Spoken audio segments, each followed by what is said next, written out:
Hello বন্ধুরা, আসসালামু আলাইকুম। সবাইকে অনেক অনেক ভালোবাসার শুভেচ্ছা অভিনন্দন। প্রথমেই দুঃখ প্রকাশ করছি বাংলাদেশের একজন বিখ্যাত অভিনেতা, বেদের মেয়ে জ্যোৎস্না খ্যাত নায়ক ইলিয়াস কাঞ্চন সাহেব মাথায় তার টিউমার জনিত রোগে আক্রান্ত হয়ে তিনি বর্তমান যুক্তরাষ্ট্রে রয়েছেন। একটা অপারেশন হয়েছে টিউমারের, আরেকটি অপারেশনের অপেক্ষায়। তিনি জীবন মৃত্যুর সন্ধিক্ষণে। নিরাপদ সড়ক চাই নামে যে আন্দোলন করেছেন তিনি, জাতিসংঘ পর্যন্ত গিয়েছেন। সেই ইলিয়াস কাঞ্চন ভাই আজকে মৃত্যুর সন্ধিক্ষণে। অনেক ভালো মনের মানুষ, বাংলা সিনেমার ইতিহাসে অনেক ভালো ভালো সিনেমা উপহার দিয়েছেন। 80 দশকের সবচেয়ে ব্যবসা সফল সিনেমা বেদের মেয়ে জ্যোৎস্না। সে মানুষটির জন্য আমরা শুভকামনা করি, দোয়া করি আল্লাহ পাকের কাছে তিনি যেন সুস্থ হয়ে আমাদের মাঝে আবার ফিরে আসেন, সামাজিক মানবিক কাজগুলো করতে পারেন। তিনি অসংখ্য সামাজিক এবং মানবিক কাজ করেছেন, এইটুকুই বার্তা। অন্যদিকে বাংলাদেশের সিনেমা ইতিহাসে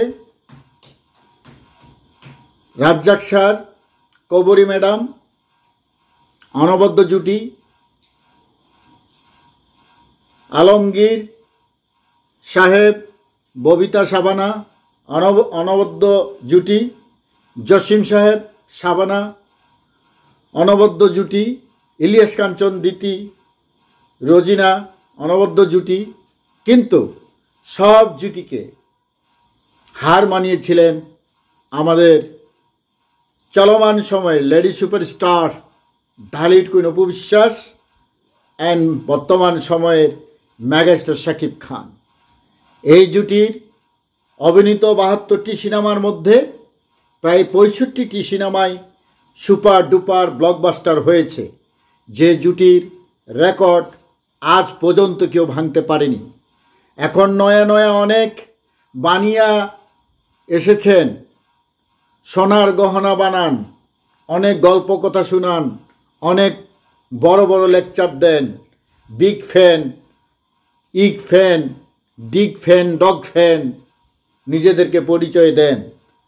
তাদের জন্য বলি, ইতিহাস জেনে একটু পড়ালেখা করে, একটু চর্চা করে সিনেমা দেখে কথা বলবেন, কন্টেন্ট বানাবেন।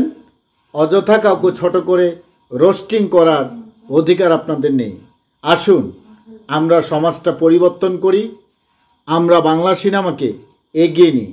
আজকে আমাদের চুল ছিঁড়াছিঁড়ির জন্য, মিথ্যা তথ্য উপাত্য দেওয়ার জন্য এবং বিদেশি দালালদের উপর নির্ভরের জন্য আজকে বাংলাদেশের চলচ্চিত্র শিল্পটি ধ্বংসের মুখে চলে যাচ্ছে। আমরা সেই 70 দশক থেকে 90 দশক পর্যন্ত যে জুটিগুলো পেয়েছিলাম, তেমন জুটি আর বাংলাদেশে ঘটছে না। 2012 বা 14 সাল পর্যন্ত আমরা মোটামুটি একটা ধারায় ছিলাম, কিন্তু এরপরে আমরা আর পাইনি। অল্প সময় এক মহানায়ক পেয়েছিলাম, সালমান শাহ শাবনূর জুটি, তারপরে শাকিব খান শাবনূর জুটি, তারপরে শাকিব খান অপু বিশ্বাস জুটি তো ইতিহাস তৈরি করেছে। যদি গ্রিনেস ওয়ার্ল্ডে নাম লেখানো হয় এই জুটির এশিয়া মহাদেশের মধ্যে, তাহলে শাকিব খান অপু বিশ্বাসের জুটির নাম অবশ্যই লিখতে হবে। তাদের সিনেমাগুলো 72টি সিনেমার মধ্যে 65টি সিনেমাই ছিল সুপার ডুপার ব্লকবাস্টার। এখন অনেক হ্যাটার্সরা বলে সেই সিনেমা নাকি চলেনি। হাস্যকর।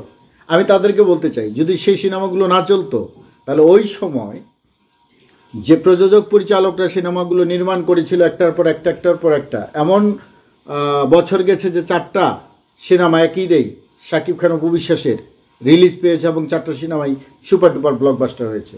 তাহলে কেন করেছিল? আজকে নতুন নতুন বৈরাগীরা, আপনারা যারা কথা বলেন, অপু বিশ্বাসকে রোস্টিং করেন, অপু বিশ্বাসকে হ্যান বলেন ত্যান বলেন, নানানভাবে কটু বাক্য বলে তাকে কটাক্ষ করেন, অপবিশ্বাস শাকিব খানের কেমিস্ট্রি বাংলাদেশের মানুষ কোনোদিন ভুলে যাবে না, আর ভোলার মতো না। সাম্প্রতিক সময়েও যদি অপবিশ্বাস শাকিব খান আবারও জুটি হয়ে সিনেমা তৈরি করে, লো বাজেটে সিনেমা হলেও সিনেমায় বিপ্লব ঘটবে এবং অনেক সিনেমা হল বেঁচে যাবে, নতুন করে আবার সিনেমা হলও নির্মাণ হবে। এটা একদম হলপ করে বলতে পারি।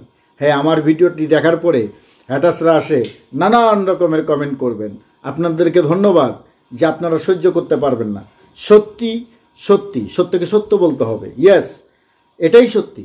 যদি শাকিব খান অপবিশ্বাস আবারও জুটি বেঁধে অন্তত একটি মুভি করে দেখাক, সে মুভি যদি বিপ্লব না হয় তাহলে সেদিন আপনারা কথা বলবেন। আমরা চ্যালেঞ্জ দিতে পারি যে হল জায়গা দিতে পারবে না, সিনেপ্লেক্সগুলোতে জায়গা দিতে পারবে না। আর এমনি তো সিঙ্গেল স্ক্রিনগুলো এখন বন্ধ হয়ে যাচ্ছে। দু একটি সিনেমা যদিও বিগ বাজেটে নির্মাণ হচ্ছে, সবাই বিদেশের অর্থাৎ দেশের বাইরে কলাকৌশলী দেশের বাইরে গিয়ে সিনেমাগুলো নির্মাণ করছেন, অথচ আমাদের যে ইন্ডাস্ট্রি সবসময় উৎসব মুখর ছিল বিএফডিসি, বর্তমান সেই বিএফডিসিতে এখন শিয়াল কুকুরে ঘুরে বেড়ায়, শুটিং ফ্লোরগুলো পড়ে থাকে, দেশীয় শিল্পীদের ভাত নাই, কাজ নাই, তারা কাজ পাচ্ছে না, দেশীয় টেকনিশিয়ানরা কাজ পাচ্ছে না, একেবারেই আমাদের এই শিল্পটি অচল হয়ে যাচ্ছে। এই জায়গা থেকে পরিত্রাণের উপায় সরকারকে উদ্যোগ গ্রহণ করতে হবে এবং বাংলাদেশের 90 দশকের যেমন 80 দশকের 70 দশকের যে জুটি ছিল, এরকম জুটি তৈরি করতে হবে নির্মাতাদের। তবেই বাংলা চলচ্চিত্র বাঁচবে, হল মালিকরা বাঁচবে, হল মালিকরা বাঁচলে চলচ্চিত্র বাঁচবে, চলচ্চিত্র বাঁচলে হল মালিকরা বাঁচবে। অতএব এই প্রক্রিয়াটি সরকারকে গ্রহণ করতে হবে। বিদেশের মাটিতে বাংলা সিনেমার অর্থ নষ্ট না করে দেশের মাটিতে, দেশের পরিবেশে, দেশের কালচার নিয়ে, দেশের গল্প নিয়ে, দেশের প্রকৃতি পরিবেশ নিয়ে, দেশের চিত্রায়ন নিয়ে, চিত্র নিয়ে নির্মাণ করা হোক। তবেই না আমাদের চলচ্চিত্র এগিয়ে যাবে, আমাদের সংস্কৃতি এগিয়ে যাবে। আমরা বিদেশি নির্ভর হচ্ছি কেন? আমরা দেশের শিল্পীদের মূল্যায়ন করতে পারছি না কেন? আমাদের দেশে কি প্রতিভাবান শিল্পী নেই কেন? বিগ বাজেটের মুভি হলে বিদেশি শিল্পীদের নিতে হবে, বিদেশে গিয়ে শুটিং করতে হবে। দেশে কি টেকনিশিয়ান নেই? বাংলাদেশেও অনেক ভালো ভালো টেকনিশিয়ান রয়েছে, কিন্তু সেটা এখন আমাদের ট্রেন্ডিংয়ে চলে আসছে, ট্র্যাডিশনাল হয়ে গেছে। আমরা বিদেশি শিল্পীদের নিলেই নাকি সিনেমা হিট হয়ে যায়, এটা ভুল কথা। আরে দেশের শিল্পকে মূল্যায়ন করুন, দেশের সাহিত্য সংস্কৃতিকে মূল্যায়ন করুন, দেশের শিল্পকে বাঁচান, চলচ্চিত্রকে বাঁচান, দেশের সিনেমাকে বাঁচান, দেশীয় সিনেমাকে বাঁচান। কেন বিদেশি কালচার সিনেমার মধ্যে নিয়ে আসছেন? পারিবারিক গল্প নিয়ে আসেন, সমাজ পরিবর্তনের গল্প নিয়ে আসেন। কিসের কাটছাট, কিসের মাইট, কিসের ফাইট, কিসের কি? এসব করে তো সমাজ পরিবর্তন হবে না। বাংলাদেশের সংস্কৃতির মধ্যে সবচেয়ে বড় প্ল্যাটফর্ম হলো চলচ্চিত্র, আর এই চলচ্চিত্র হলো একটি সমাজের দর্পণ বা আয়না। এই চলচ্চিত্রের মাধ্যমেই মানুষের জীবনবোধের ভাবনাগুলো বদলে যায়, চেঞ্জ হয়, মানুষ পরিবর্তন হয়। জীবনবোধের ভাবনাগুলো বদলানোর জন্য আমাদেরকে সেরকম সিনেমা নির্মাণ করতে হবে। ঝুম ঢাসাম, ঠাস ঠাস ঠাস ঠাস গুলি, মদ্যপ মাতাল, অমুক তমুক। বিদেশে হলিউড বলিউড যেরকম সিনেমা মেকিং করে, বাংলা সংস্কৃতির সে সিনেমা চলে না।